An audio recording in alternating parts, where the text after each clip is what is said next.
Alhamdulillah Rabbil Alamin. Wassalatu wassalamu ala nabiyyina wa sayyidina al-Mustafa Muhammadin wa ala alihi wa ashabihi ajma'in. Amma ba'd. Rabbi shrah li sadri wa yassir li amri wa hlul 'uqdatam min lisani yafqahu qawli. Segala puji bagi Allah, kemudian salawat dan salam kepada Rasulullah, pada keluarga dan seluruh sahabat-sahabatnya.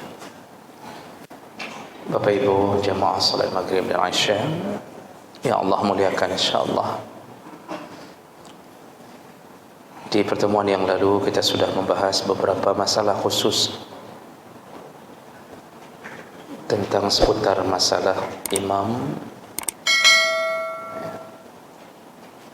Malam ini kita sambung, yaitu tentang al-qudwah, yaitu proses mengikuti imam. Jadi pembicaraan berikutnya tentang seputar orang-orang yang mengikuti imam. Nah, yang pertama sekali, syurut sihhatil qudwah, syarat-syarat sah seseorang boleh mengikuti imam. Artinya, apabila seseorang salat, baru sah dia disebut menjadi makmum dan mendapatkan pahala salat berjamaah dengan beberapa syarat.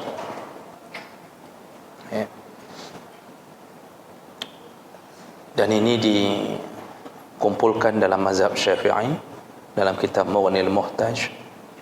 Zakar Syafi'iyah, menurut mazhab Syafi'i ada beberapa syarat li sihhatil qudwah, baru sah seseorang disebut menjadi makmum atau mengikuti salat seorang imam. Apa dia? Yang pertama, alla ya'lamul muqtadi butlan salat imamihi bihadas atau ghairi, yaitu makmum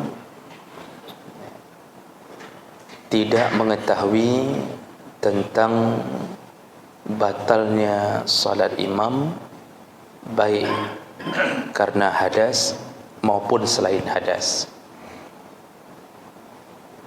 Artinya begini, kalau makmum tidak tahu imamnya berhadas, maka sah salat makmum. Tapi kalau makmum tahu bahwa imamnya sedang berhadas, otomatis tidak boleh bermakmum kepada orang tersebut. Maka kalau dia bermakmum, tidak sah salatnya. Atau karena najis, jadi makmum tidak tahu bahwa imamnya bernajis, maka bagi makmum sah salatnya. Tapi begitu dia tahu, maka batallah salatnya kalau dia masih mengikuti imam tersebut. Maka dia harus memutuskan salat di tengah-tengah salat ketika dia tahu bahwa imamnya ternyata berhadas atau bernajis. Nah, jadi syarat pertama ini adalah baru sah makmum mengikuti salat seseorang apabila makmum meyakini orang itu tidak ada pembatal salat pada imam itu. Ini ukurannya ya makmum melihat yang zahir. Tapi kan enggak semua nampak. Mana mungkin makmum tahu imam berjunub atau tidak. Kan enggak mungkin makmum nanya, Pak Imam junub ya?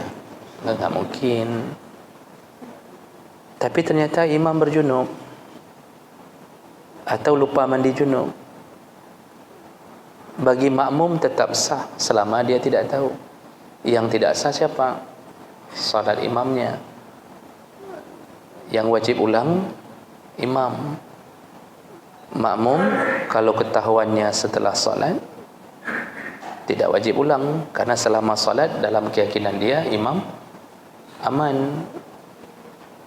Kalau ketahuan di tengah solat berarti harus melakukan mufaraqah salat, langsung berpisah diri dari imam. Jadi ini syarat pertama, bahawa makmum tidak mengetahui tentang batalnya salat imam atau ada pembatal salat pada imam. Kalau tahu berarti enggak boleh ikut lagi.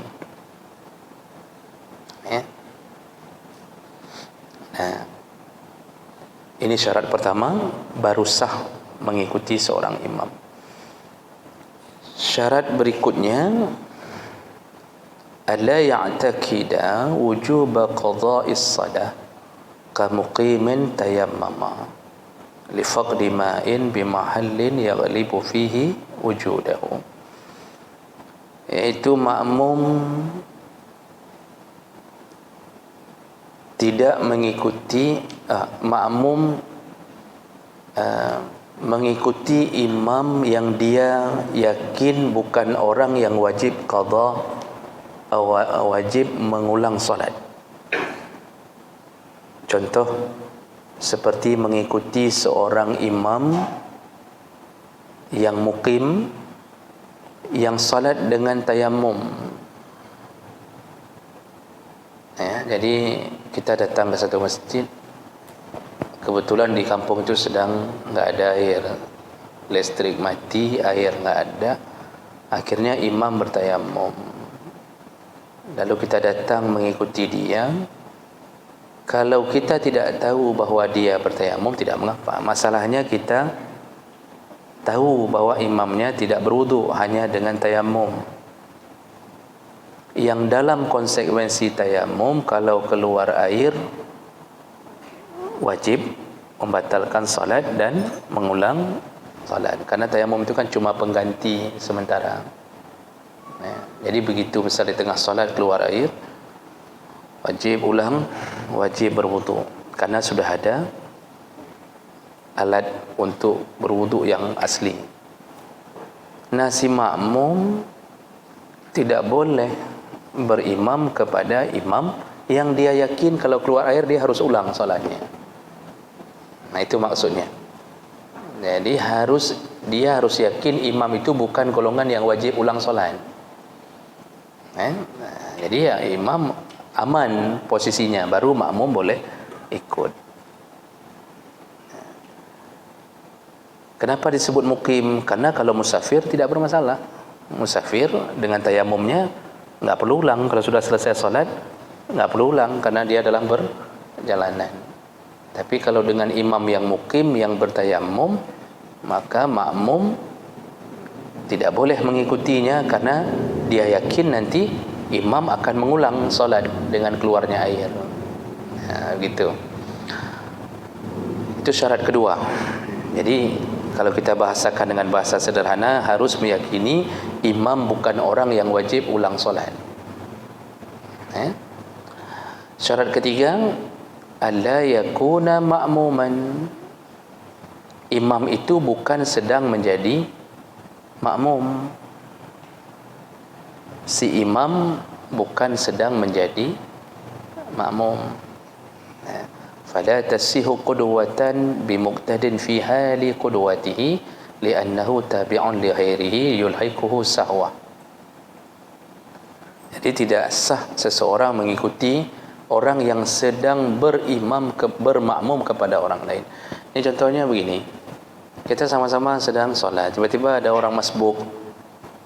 Si masbuk berimam kepada orang yang sedang solat.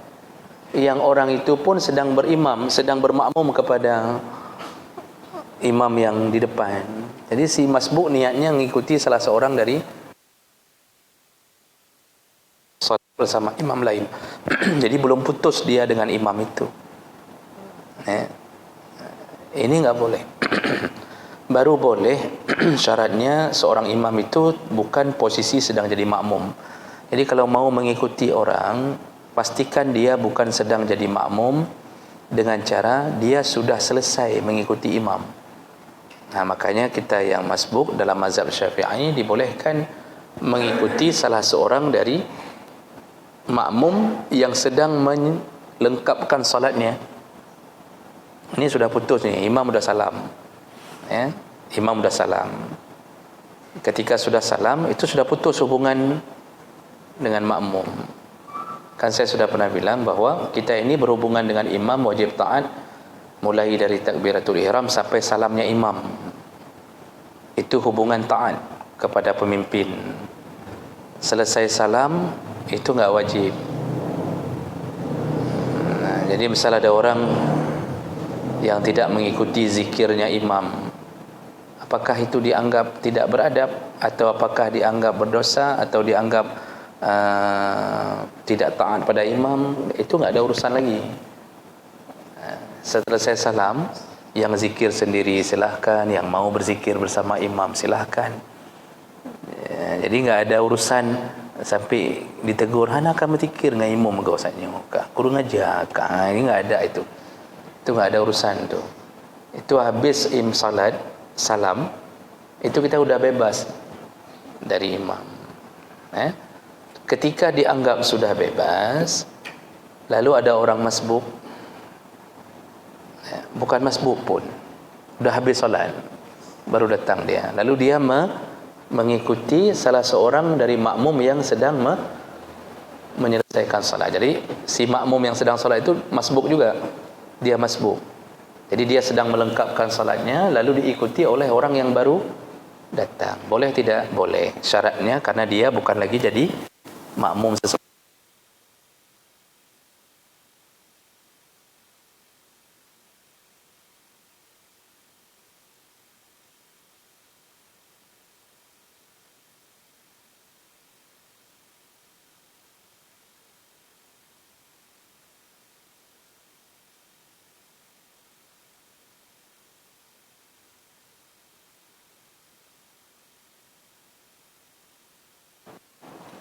Karena tetap dihitung dia orang yang mantan makmum, artinya dia tetap dihitung seperti orang makmum. Maka dalam mazhab Hanafi dan Maliki itu enggak boleh mengikuti orang masbuk untuk menjadi atau menjadikan orang masbuk menjadi imam.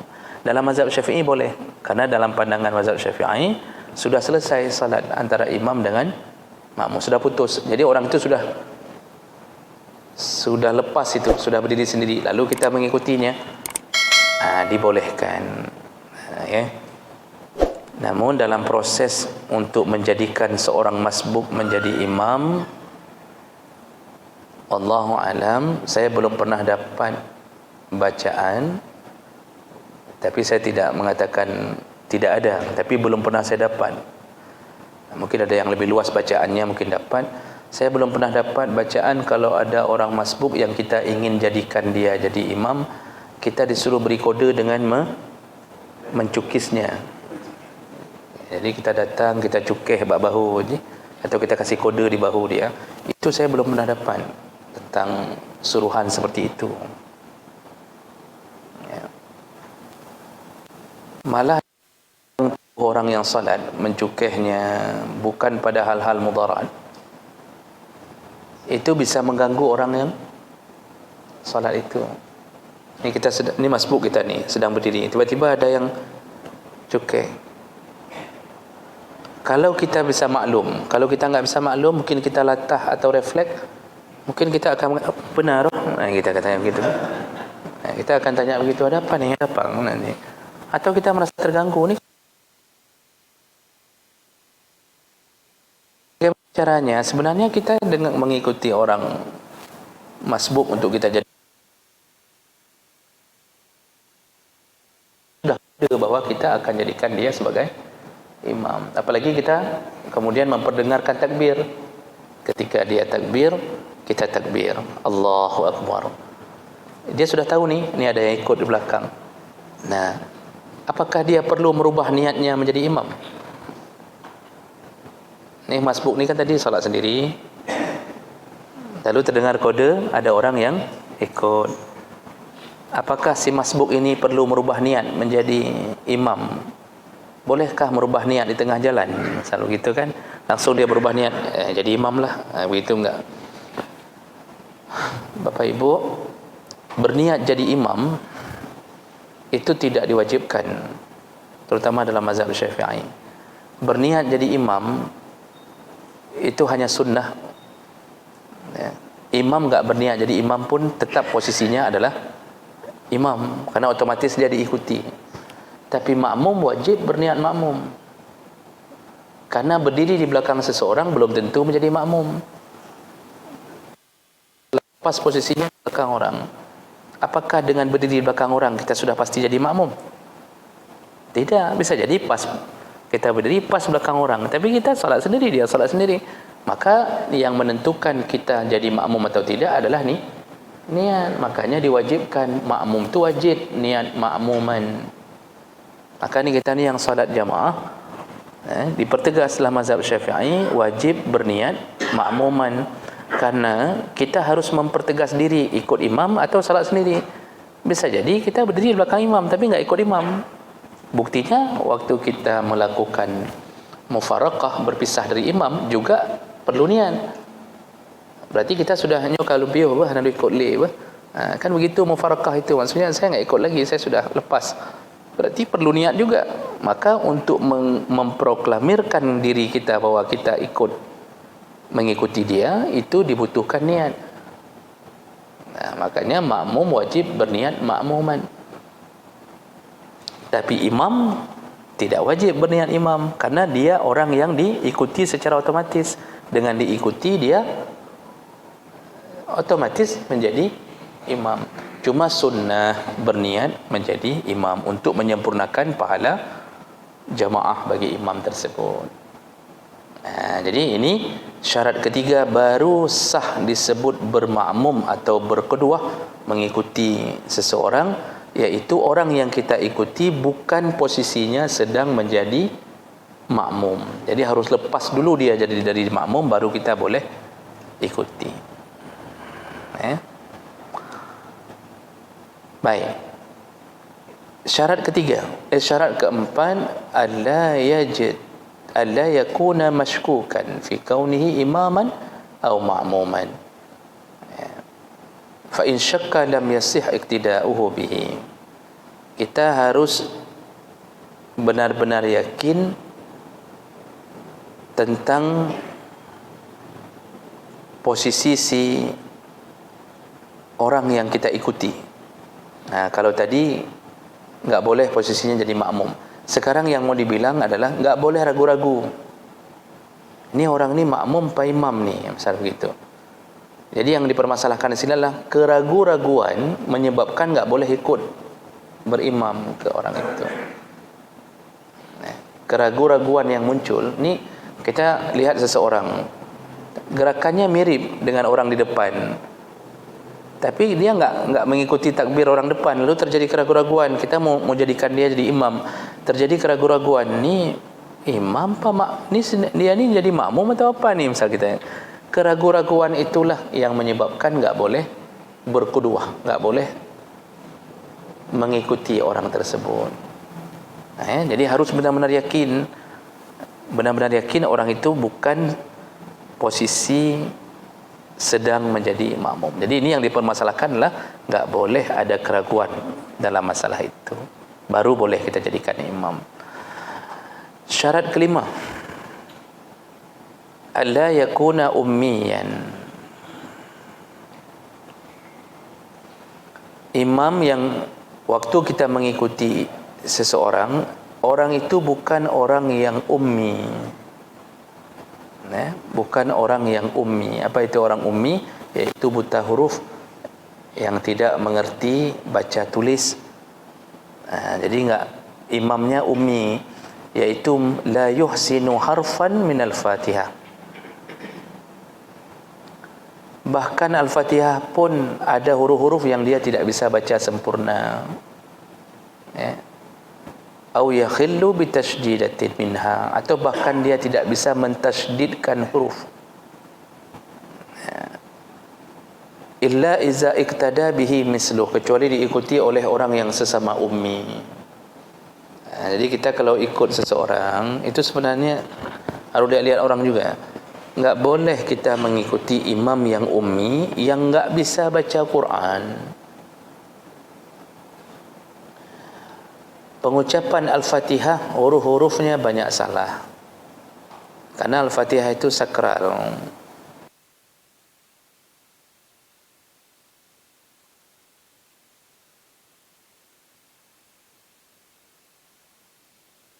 Karena Al-Fatihah itu rukun salat, maka mengikuti imam yang ummi dilarang.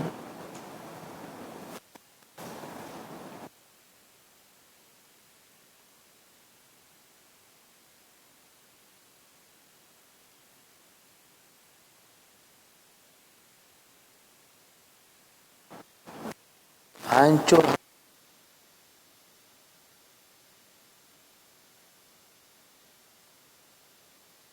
Di saat seperti itu segera memfarad salat. Jadi disuruh batalkan, disuruh pisahkan diri dari imam tersebut. Ya. Kalau dari sebelumnya enggak tahu, kalau dari sebelumnya sudah tahu orang itu memang enggak bisa baca Quran, pertama jangan jadikan dia imam. Jangan jadikan imam kalau enggak bisa baca Quran dengan baik. Tapi sudah keduluan, maksudnya karuh memuji ke imam, sudah enggak enak lagi kalau digeser misal. Karena kita banyak hidup ni hana mo'oh. Kan enggak enak lagi misal dalam tatanan sosial, dah enggak enak lagi. Berarti kalau sudah ketahuan bahwa beliau ini ummi, enggak boleh ikut. Karena enggak sah salat bagi kita yang faham tapi mengikuti yang ummi. Jadi bagaimana ceritanya ini? Yang ummi itu hanya boleh diikuti oleh sesama ummi. Jadi sesama Iqra satu, kan? Imamnya Iqra satu, makmumnya Iqra satu, beda halaman cuma. Imam halaman 10, yang makmum halaman 30, yang lainnya dia. Boleh itu. Makanya salat sesama anak-anak sah. Misal TPA kan? TPA. Jadi yang jadi imam yang Iqra 6, yang ikutnya di bawahnya Iqra di bawahnya, sah salat mereka itu sesama mereka itu. Tidak mengapa, apalagi mereka tidak punya catatan, lebih kepada pembelajaran. Makanya ini pelajaran bagi kita, enggak boleh sembarangan menunjuk seseorang imam yang kita enggak kenal orangnya. Masa datang tamu pakai jubah besar, pakai kupiah sampai merumbai-rumbai ke bawah, Pak. Jadi kita lihat orang malim yang sangat, tapi kita enggak kenal. Kita suruh jadi imam. Ini enggak boleh. Sebelum kita tahu siapa dia. Apalagi orang yang bertamu ke kampung orang. Kita kan sudah belajar. Orang yang bertamu ke kampung orang, adabnya tolak. Kata Rasulullah, jangan mau jadi imam di rumah orang lain. Tolak. Itu adab. Karena lebih utama penduduk setempat. Yang punya rumah lebih utama daripada tamu. Kecuali tamu sudah diketahui dengan jelas bahawa memang malim, artinya bagus bacaannya, bagus, seperti kita undang untuk imam-imam tarawih. Berarti kita sudah tahu yang kita undang itu memang sudah rekomendasi itu dah. Itu tidak mengapa. Tidak mengapa. Jadi ini yang perlu kita jaga. Jangan asal-asalan. Jadi baik mencurun-curun orang ingin menjadi imam. Imam itu perlu skill dan perlu pengetahuan tentang Al-Quran, tentang agama. Baik, itu syarat ke-5 baru boleh berkuduah, mengikuti seseorang.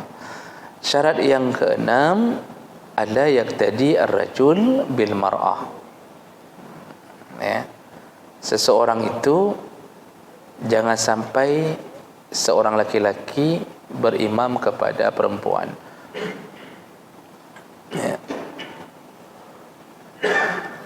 Seandainya kita tidak tahu bahawa itu perempuan, ternyata laki-laki yang menyamar Jadi perempuan yang menyamar jadi laki-laki, kita nggak tahu. Tidak mengapa. Tapi kalau tahu, wajib ulang salat. Wajib ulang salat. Jadi di sini sebutkan falau shalla khalfahu, kalau seseorang salat di belakang perempuan atau di belakang siapapun, summa tabayyana kufruh, ketahuan bahawa ternyata dia orang kafir, au junun, ternyata orang gila. Kan ada orang gila jadi imam, Pak. Gejak je lah masjid, gedang je, Pak. Kita ikut belakangnya, ternyata orang gila. Bagus lagi bacaannya. Au kaunuhu imra'atan, atau dia ternyata seorang perempuan. Au ummiyan, ternyata seorang ummi, a'adaha. Jadi kalau ketahuannya belakangan, kalau ketahuan sedang solat, farag. Kalau ketahuan belakangan, wajib ulang solat. Baik. Ini syarat-syarat menjadi syarat-syarat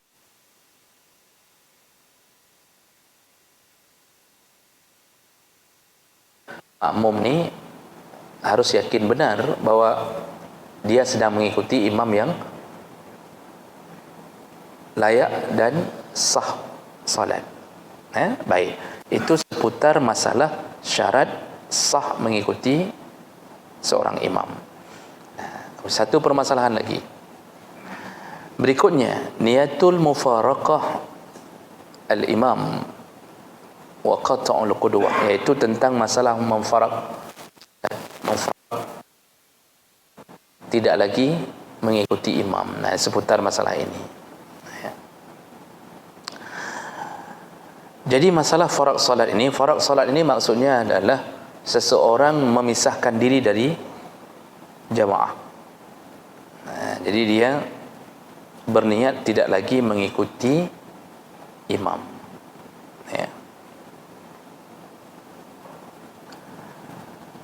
Kalau seseorang sudah bertakbiratul ihram dengan niat mengikuti imam atau makmuman, summa nawa mufaraqatul imam, lalu kemudian dia berniat untuk berpisah dari imam, wa itmam salatihi munfaridan, lalu dia menyempurnakan salat sendiri, jaza 'inda Syafi'iyah sawa'un akana li'uzrin am li ghairi uzrin ma'al kirahah. Jadi disebutkan bahawa dalam mazhab Syafi'i dan Hambali ada orang ikut imam ni. Pertama niatnya ikut imam, lalu enggak ada masalah apa-apa, dia ingin berpisah dari imam, baik ada uzur maupun tidak ada uzur. Jadi baik ada sebab maupun enggak ada sebab. Dia ketika ikuti imam, tiba-tiba dia berubah niat, alah enggak usah ikut ajalah, salat sendiri ajalah. Kan bodoh, sebenarnya kan bodoh ni kan, bukan? Dari 27 derajat tiba-tiba dia putuskan. Ini yang jadi masalah.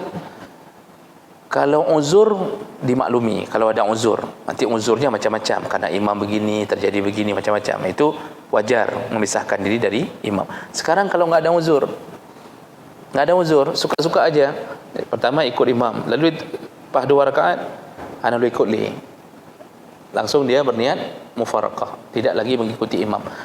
Dalam mazhab Syafi'i dan Hambali, maka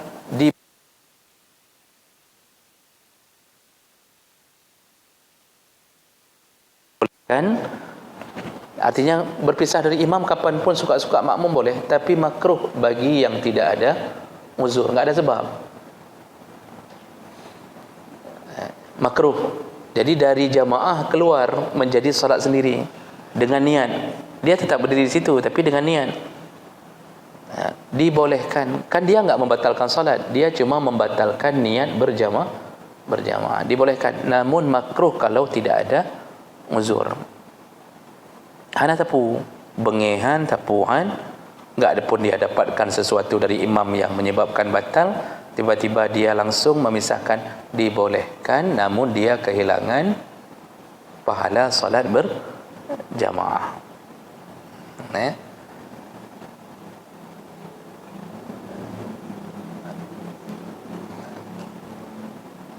Nah, kemudian Kalau seandainya orang melakukan mufarakah dari imam, ingin berpisah dari imam, sebabnya bisa macam-macam. Maka dituliskan di sini, wa minal uzri, yang menjadi penyebab seseorang boleh berpisah dari imam, di antara sebab-sebabnya adalah sebab banyak. Bisa timbul kapanpun ketika kita berjamaah. Tapi di antara sebab yang masyhur, yang sering terjadi, dibolehkan berpisah dari imam tatwilul imam. Imam terlalu panjang solatnya. Jadi imam bacaannya terlalu panjang, sampai kita enggak bisa khusyuk lagi. Dalam hati kita sudah caci maki ke imam. Kok panjang ngebaca? Jadi rakaat pertama surat Al-Baqarah misal. Itu kaki kita asam urat dah bangun. Ya, darah udah turun, asam urat udah naik, kolesterol naik. Dengan Al-Baqarah itu aja. Itu belum makan sapinya, baru dengar Al-Baqarah aja, kita udah naik asam urat. Kok trik aku baca misalnya imam. Ya. Boleh enggak kita berpisah dari imam? Jawabannya boleh. Dibenarkan. Begitu kita lihat tanda-tanda nyosang mungkin li nyo. Tahan acan li nyo. Nyo jadeh nyo aku jali mentalah nyo kan gitu-gitu bang kan. Jadi dibolehkan tatwil. Ini termasuk pernah terjadi di masa Nabi melalui hadis sahih Bukhari Muslim, yaitu ketika Muaz bin Jabal anna Muazan shalla bi ashabihi al-isya. Ya, Muaz bin Jabal pernah menjadi imam untuk sahabat-sahabatnya di kampungnya, di musalla kampung, di masjid di kampungnya. Salatnya salat isya. Fatawwala alaihim. Muaz membaca bacaan yang sangat panjang. Jadi Al-Baqarah dan Ali Imran tu salat isya, Al-Baqarah dan Ali Imran itu kan bisa selesai sampai jam 1 tu kalau selesai. Fansarafa rajulun, lalu ada seseorang mundur, enggak mau ikut lagi. Fasalla, dia salat sendiri. Dikabarkan kepada Muaz. Setelah salat ada orang kasih kabar kepada Muaz bahwa tadi ada yang mundur, enggak lagi mau sambung. Muaz dengan ketus menjawab, itu munafik, dia itu munafik. Jadi divonis oleh Muaznya munafik ya orangnya. Apakah dia ikut je? Tiga ke? Kan begitu kadang-kadang ada orang kan, Pak.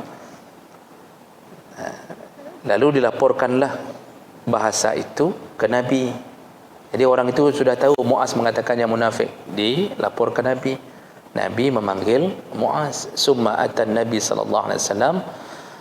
Muaz dipanggil oleh Nabi sallallahu alaihi wasallam, faghadiba wa ankara ala Muaz. Nabi marah. Nabi sampai mengatakan kepada Muaz, aturidu anta an takuna fattanan? Apakah engkau akan menjadi orang sumber fitnah?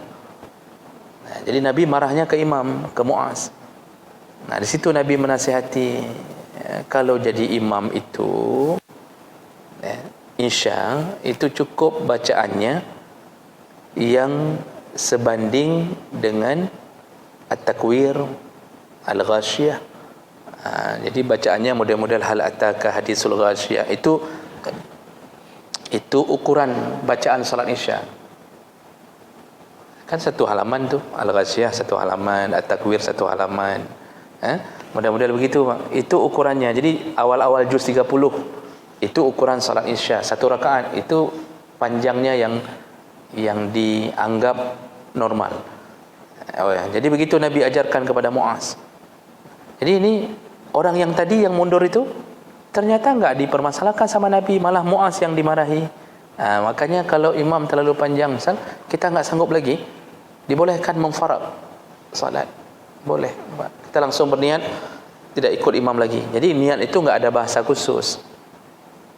Enggak ada niat sengaja aku keluar dari imam ini, ya, 2 rakaat karena Allah Ta'ala. Tidak ada itu.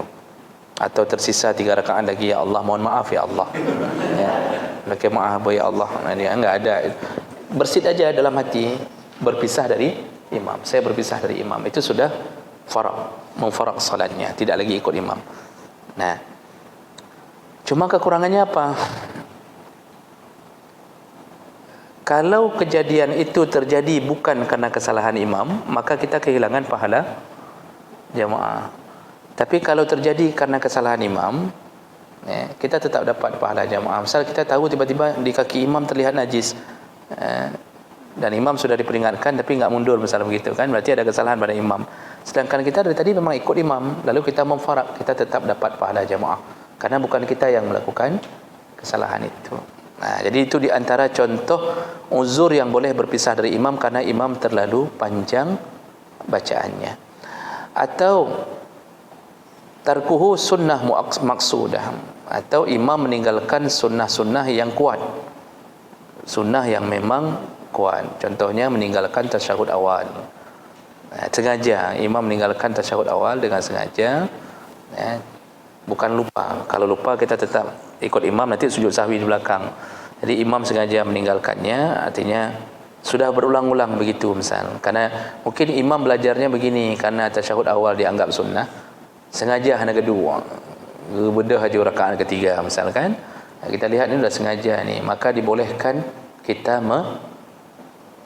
memfaraq salat, tidak lagi mengikuti imam. Ya. Atau sakit awil marat, al-marat, kita yang sakit, jadi kita sedang salat rakaat kedua, tiba-tiba sakit perut. Tak mesti sakit perut, kadang-kadang sakit kepala, macam-macam, tak tahan lagi ni, dah metet-tet, hanya mungkin ni yang dua rakaat terasa panjang sekali bersama imam, dibolehkan. Dapat solat jemaah tidak? Dapat. Kalau itu bukan uzur yang kita sengajakan, tiba-tiba kita pinginnya lengkap, tiba-tiba enggak sanggup lagi, sakit, kita langsung berpisah dari imam, kita percepat solat, langsung pulang, dibolehkan. Bagi yang sakit perut misal, sakit sakit dat perut, sudah berputar-putar, perut mau mencret, kita terpisah dari imam, ya, lalu kita ke WC, kita dapat pahala jamaah? Tidak dapat. Jadi bagi orang yang sudah sering berjamaah, lalu tiba-tiba ada uzur yang membuat dia enggak bisa berjamaah, tetap dapat pahala jamaah. Makanya menjaga salat berjamaah ketika sehat menyebabkan Allah beri pahala itu ketika sakit. Dan itu berdasarkan hadis Nabi. Kita biasanya selalu berjamaah, tiba-tiba stroke, enggak bisa bangun sama sekali, tapi kerinduan di hati tetap membara untuk bisa ikut jamaah, tapi enggak bisa kita lakukan. Di atas kasur kita solat, tetap dapat 27 derajat seperti berjamaah. Syaratnya sebelum itu memang ahli jamaah. Jadi waktu sehat bersama Allah, waktu sakit Allah bersama kita. Diberikan itu Pak, bonus itu. Diberikan. Jadi Rasulullah yang mengatakan iza maridal abdu aw safara, kalau seseorang sakit atau musafir, tak bisa dia lakukan sempurna, hitungan pahalanya kamuqimin sahihin, dihitung oleh Allah seperti seorang mukim yang sehat, yang selalu berjamaah. Nah, itu hebatnya pahala yang continue. Amalan soleh yang kita lakukan di waktu sehat continue, pas sakit Allah tetap beri pahala. Tapi yang model-model sekali-sekali berjamaah dalam satu hari 3 rakaat jamaah, itu enggak dapat bonus itu. Dianggap tidak istiqamah waktu sehat. Nah, jadi kita ni ada waktu kan kita Pak jatuh sakit tiba-tiba, yang kita enggak tahu hari ini, tiba-tiba enggak bisa pergi, maka Allah beri bonus itu. Ya. Kemudian kapan lagi boleh mufaraqah? Khasyatu ghulbatin nu'as. Ya, termasuklah seperti seseorang yang sudah sangat mengantuk, diserang ngantuk di tengah solat. Kalau dia ikut imam, dia enggak sadar lagi. Akhirnya dia mufaraqah, dia percepat solatnya sendiri, dia keluar, boleh. Dia solat sendiri terus, dia keluar, boleh. Ngantuk itu juga bahagian daripada uzur. Ngantuk sekali, boleh. Tapi kalau tiap kali waktu solat ngantuk, itu bukan mufaraqah, itu ru'yah ubatnya. Asal tiap solat ngantuk, tiap solat ngantuk. Itu ru'yah, hanya mufarakah yang nampak. Yang perlu diru'yah. Kenapa bisa begitu ceritanya? Ya. Kenapa waktu ke Suzuya enggak ngantuk? Kenapa waktu nonton filem enggak ngantuk? Kenapa waktu solat ngantuk? Nah, itu ru'yah, bukan mufarakah ya. Jadi yang dimaksud di sini adalah enggak biasanya tiba-tiba hari itu kena kelelahan ngantuk. Ya. Kemudian au khaufu fuwati malihi au talafihi. Sedang salat dia tiba-tiba khawatir hilang hartanya. Ya, hilang hartanya. Jadi mungkin tiba-tiba ada istrinya teriak dari belakang, "Bang, pencuri." Ya. Abang pencuri. Maksudnya abang ada pencuri. Dia udah enggak bisa salat, dia tahu itu suara istrinya. Akhirnya dia mufarakah dari imam, dia salat sendiri langsung percepat baru dia keluar, dibolehkan. Atau terdengar kebakaran, ya. Suara istri memanggil dari luar, "Bang, kebakaran." Di saat itu hatinya sudah enggak bisa tenang, tapi dia enggak mau keluar langsung dari salat, dibolehkan mufarakah, ya, dibolehkan. Namun sebenarnya kalau sampai pada darurat level tinggi, itu keluar langsung pun enggak apa-apa, diganti salat.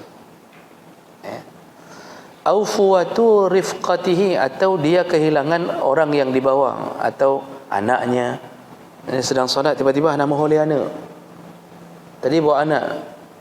Ya, tiba-tiba enggak terdengar suara anak, enggak tahu lagi ni. Ini yang model-model terlalu khawatir seperti ini, maka dibolehkan mufarakah. Enggak lagi mengikuti imam. Nah, jadi ini